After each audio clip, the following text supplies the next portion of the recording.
Jar tergabung ya.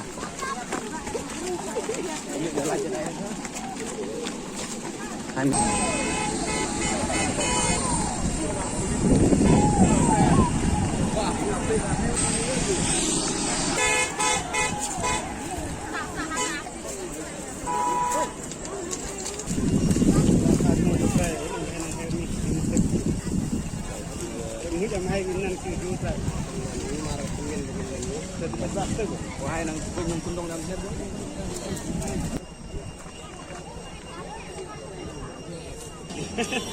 Dolan.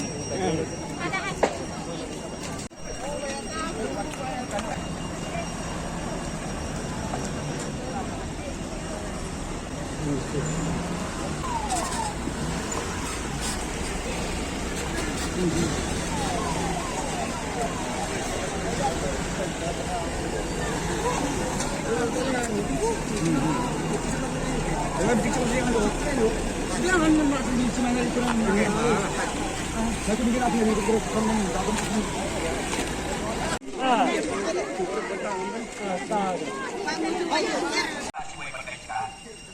Sanction dekat berkemaweit.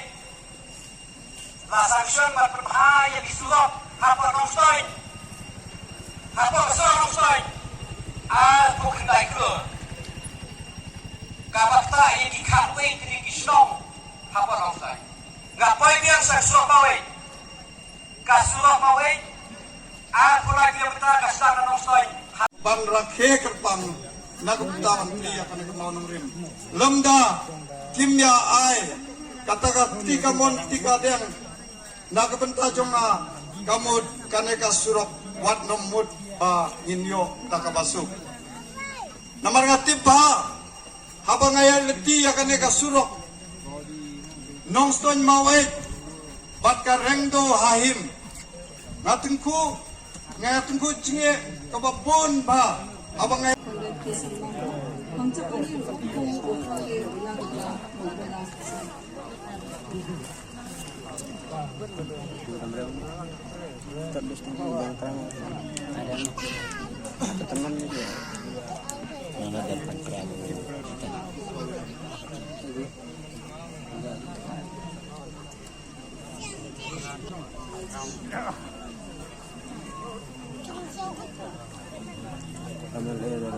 the chairperson of today's program,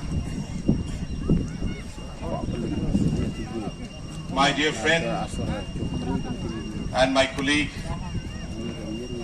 in the assembly, the local MLA of Maweit constituency, Jigur Marthong,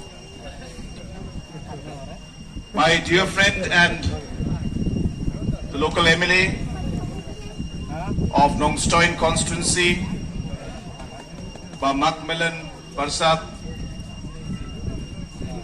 our Deputy Commissioner of West Khasi Hills District, the SP of West Khasi Hills District,